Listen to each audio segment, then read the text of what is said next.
Thank you for being here with Coffee with the Founder. You are President of Gale, not to be confused with the CEO, who is your brother. So, co founders, I'm sure, in deep regard. I love it. Calling in from Miami, it sounds like. And we were just talking about how we both operate in the triangle, which is your triangle is New York and SF and Miami. And I'm in the same triangle on the other side, which is San Diego, New York, and SF. So, we're in the triangle travel space. How often are you traveling, by the way? Every other week. Yeah, same. We're in the same club. I'm sure we're passing in the clouds and so forth. Okay, Michael, what is Gale solving in the financial service space, which is gnarly and complicated to say the least? Yeah, I'll give you some context, and I'll be quick. But really, what we found that when I go speak to an insurance executive or I go speak to an insurance agent, I don't need to sell them on the benefits of AI. The benefits No. are obvious. They hit you in the face. Yeah. Yet we found that most of these companies are not actually using generative AI in production. And so it begs the question, why? Mm-hmm. At the high level, people say generic AI doesn't work well for specialized industries like insurance. Mm-hmm. But if you dig in deeper, it's a lot deeper than that. And what we found is that if you're an insurance company, if you're a bank, if you're a lending company, and you want to use AI to serve your customers or serve your employees, today you end up having to build out your own AI stack. And Yeah. so you end up having to build this really messy, convoluted stack and patch all of these different pieces together.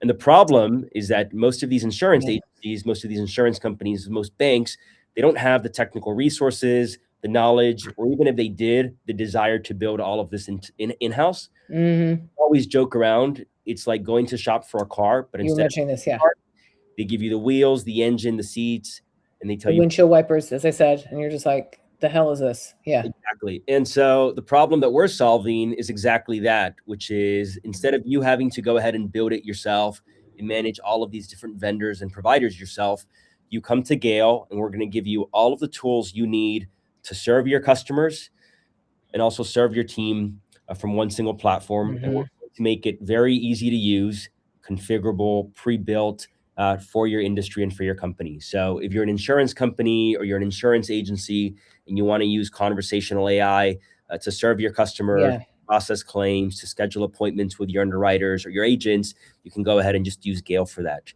If you are a bank or a lending company and you want to use Gale for payment reminders, credit card activation, things like that, instead of having to build all of that out yourself, you come to Gale. We have the workflows, the conversational agents already pre-built for you, and we can go ahead and deploy that in a couple of days. Days. How refreshing. And you have 200 plus companies now working with you, as far as I understand? At this point, we've grown since we released Hundreds. that, probably at about 350, 400 companies Awesome. on any given day now using Gale. Awesome. And in terms of just your background, you're definitely a serial founder. I know you've worked with your twin brother before, which is awesome. What made you realize this was such a problem you had to solve? Because you've also done Lula, which is in the car space. You've done a couple other things. You've been in accelerator programs, but what would you say? Really, if you look on paper, my career has been all over the place, but it's always tied back to insurance. So yes, Lula was an insurance company. Yeah.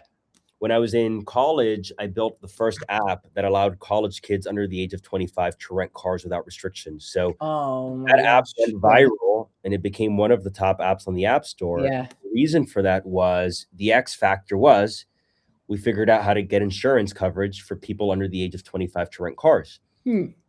That became what you just referred to as a Lula.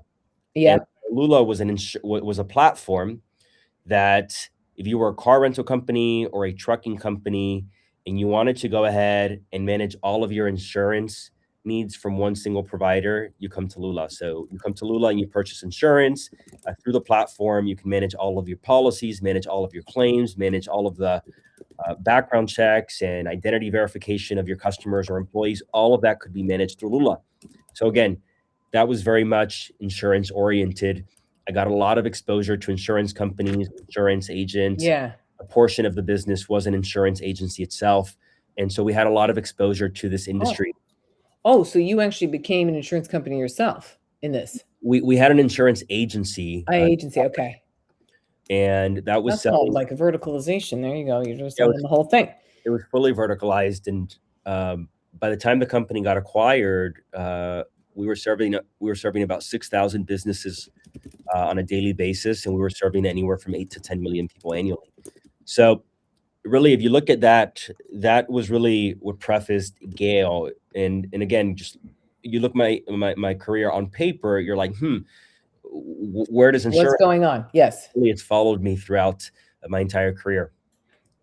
Do you love it? Are you like, yes, insurance? Or how do you look at insurance? Well, it's interesting. I like product. I really like product. I like Yes. solving problems for people. And when I was in high school, at one point I thought I wanted to be a psychologist, and then another point I wanted to go ahead and study economics, and then another point I wanted to go ahead and study stats. What ultimately really got me excited about insurance was a couple of things. So number one, it's a There's combination. stats in there for It's a sure. combination of statistics, Yes. combination of economics. So you have behavioral, Yes. and it's a combination of psychology. And Yes. from that perspective, I was like, oh, this is really interesting. The second thing is from the angle of somebody that is a product person, somebody that likes building product. There's nothing better than building a product that people use. I mean, better than that, people Yeah. love the product, but really also if people use the product. And insurance is one of those products that, if you think about the iPhone, how ubiquitous it is, most people have one phone, right? Most people Yeah. have when they only have one iPhone. Insurance is different. We can have 5, 6, 7, 10 different insurance policies. And so it's one of those products you never think about, but it's all over. And I go ahead and I It always is. internally, I always tell people when we get somebody new in the company, I say, what does buying a car, a mortgage, and open heart surgery have in common? You can't get it without insurance, right? And so There you go. from that perspective, it is something that really fascinates me. And so yes, I would say the variables combined like really excite me. I wouldn't go ahead and say every single day I'm waking up and I'm like, yes, insurance, I'm so excited. But I certainly would go ahead and say, if you take the individual components, those were Yeah. things at one point that I got super passionate about. Yeah. And if you sum them up, I'm like, yes, I love that. Yes. I love the candor of that, by the way, because some people are like, oh my gosh, yes, I absolutely love dev stacks. And it's like, no, you don't. But you love problem solving. You love math. You like the complicated scenarios and things of that sort. So that's a refreshing answer. Appreciate it. Okay. How is it working with your brother? Not the first time for you, obviously. No, it's not, but it's awesome. And I've been really fortunate that I get to work with my brother. We're very close. He's literally like my best friend. So from that vantage point, I'm really grateful.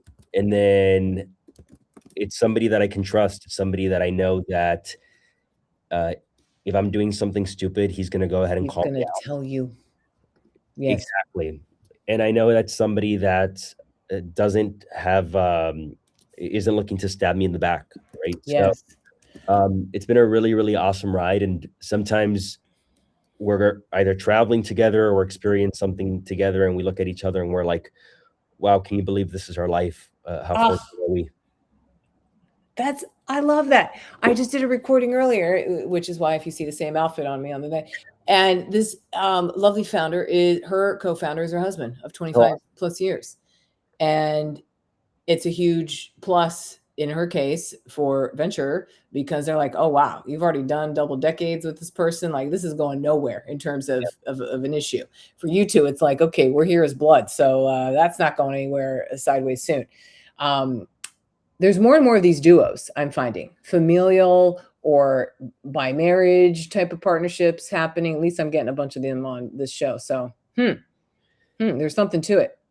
I'm a big advocate. I remember when I was younger, I used to hear like different people in my family would say, don't do business with friends or family.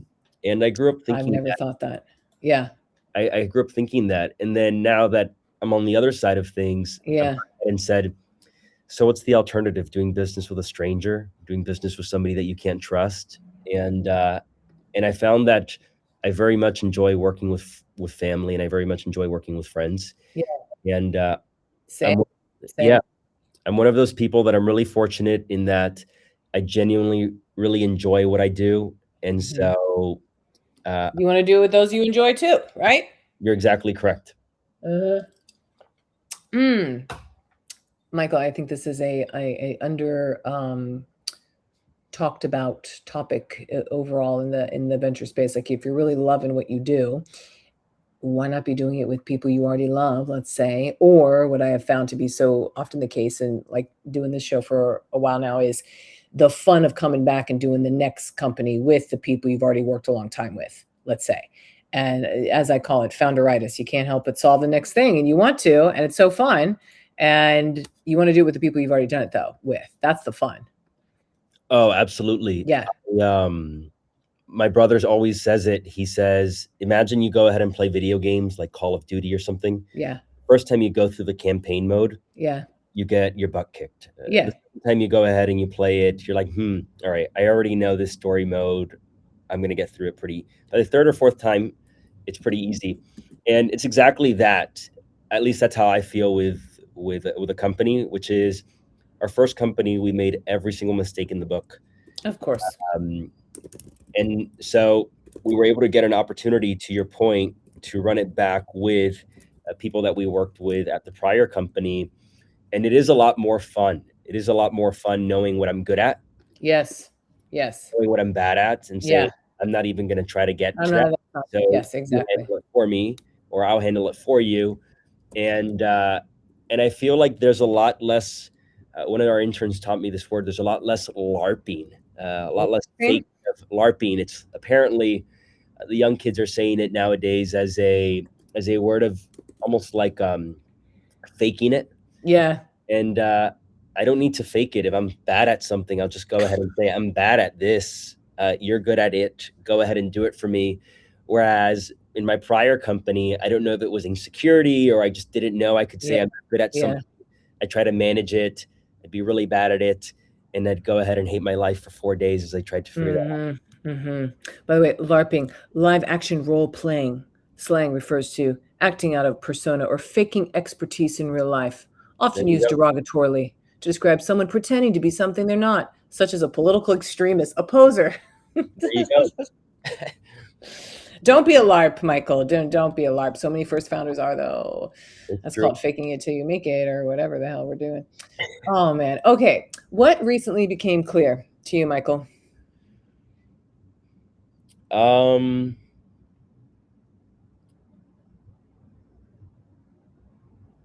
So when we first started applying AI, I thought that one of the things that people were going to want was you give them the ability to go ahead and create their own agents. You give them the ability to write their own prompts. People want agency. People want the ability to control. Let me guess. No. No. Nope. I want plug and play. I want to get in the. Let me guess. I want to get in the car, hit the button, it goes. Yeah, that's exactly true. And even so better, I hit the button and it drives me. Like that's... So that's one. But actually, I'll say something that is interesting to San Francisco. So, I've been. I love vibe coding. I mean, I have every subscription you could imagine. Yeah. I spend. Isn't it amazing? It's amazing. I'm obsessed. It's amazing.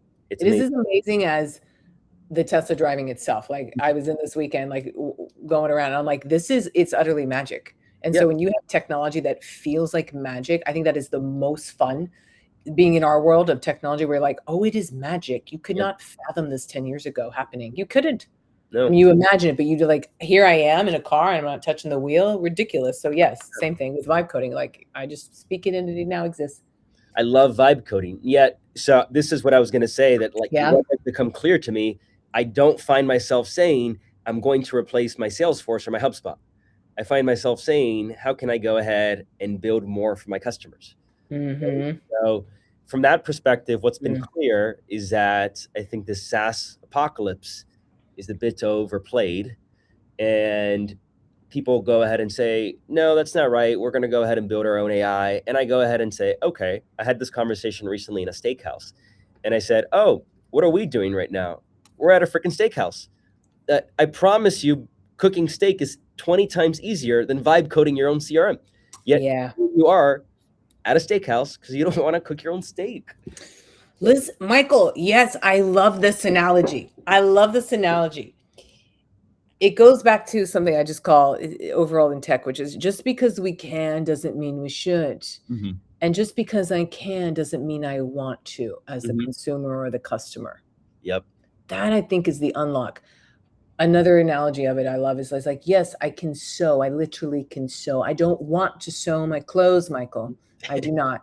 And I'm sure you don't either. And Yeah, sometimes you want a damn steak put on a plate and delivered to you by a human it's on a true. nice table.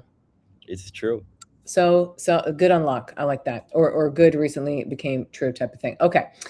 What about, well, that's the unlock or the hack is the question I like to also ask is like for you in maybe the last couple of months here, and let's say 2026, what's kind of an unlock for you where you're going like, aha, not so much on this, hey, you want the steak on the plate, but more maybe personally or whatnot. And by the way, we should talk about how you're a Cuban immigrant and you've done this whole thing. We'll get to that in a second, but any unlocks of late?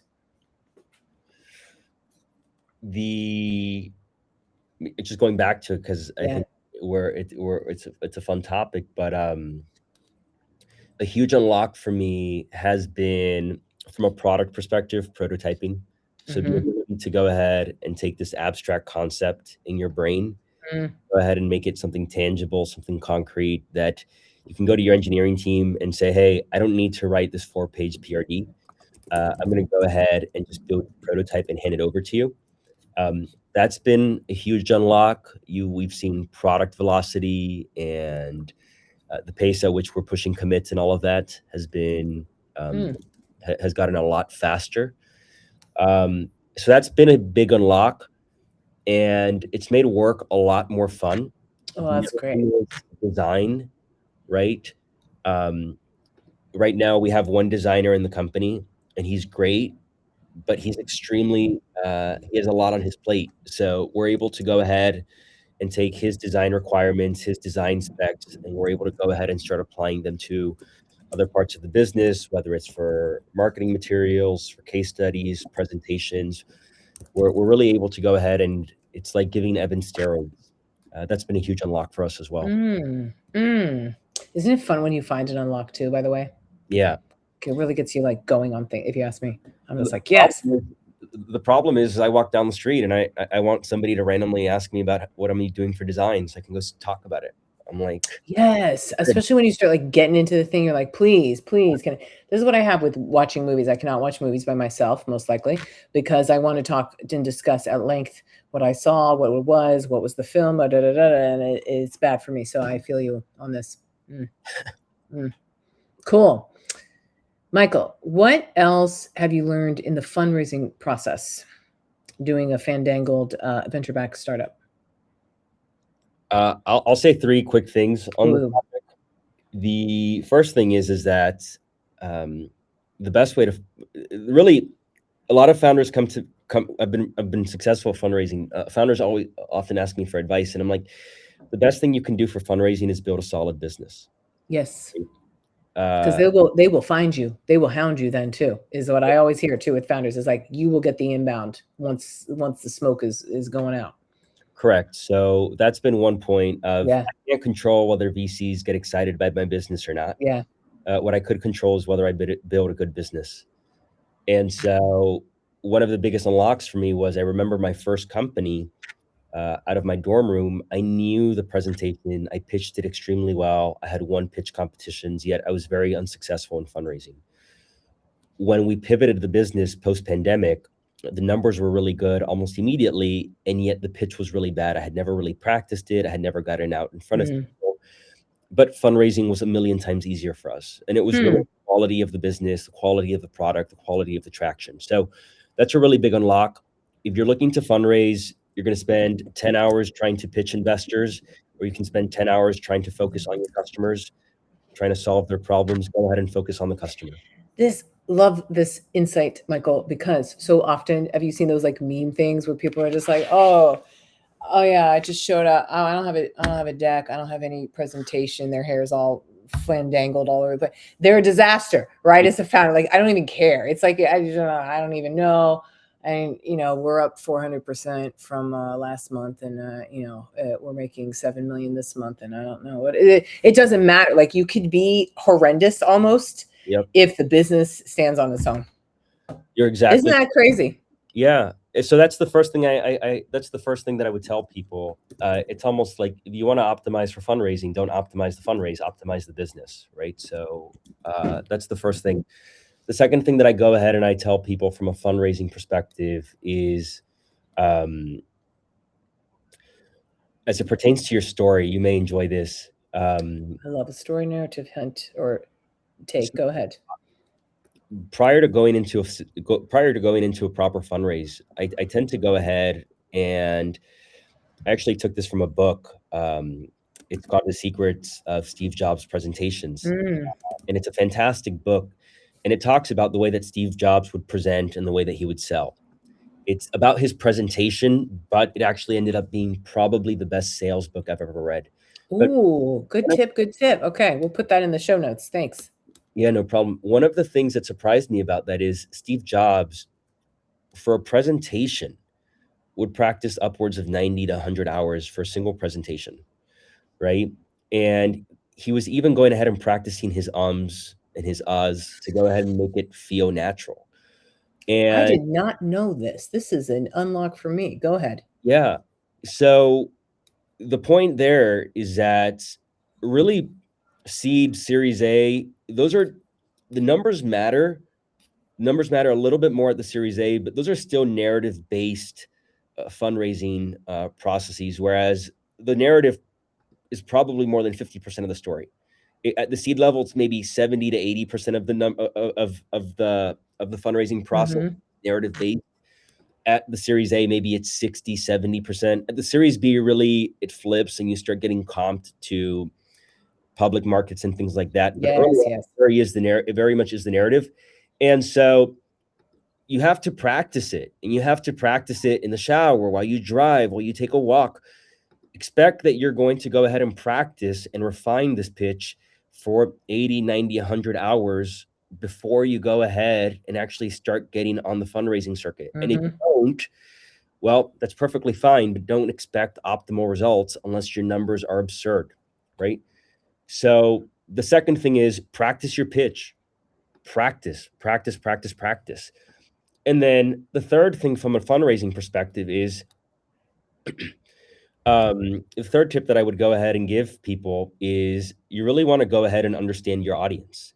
So the way that you're selling, the audience of the VC or the audience you're trying to get the business from? Well, in both, it's the VC, but it's the VC specifically. Yeah. For example, this is something that happened to me early on, and I'm sure it happens to many founders. Go ahead and you initiate a spray and pray tactic. I'm going to pitch. Oh God, it's the worst. Yeah. Different investors, right? By the way, bad publicists do that too, to the media. And it's it is demoralizing to go ahead and pitch 50 investors and have them say no.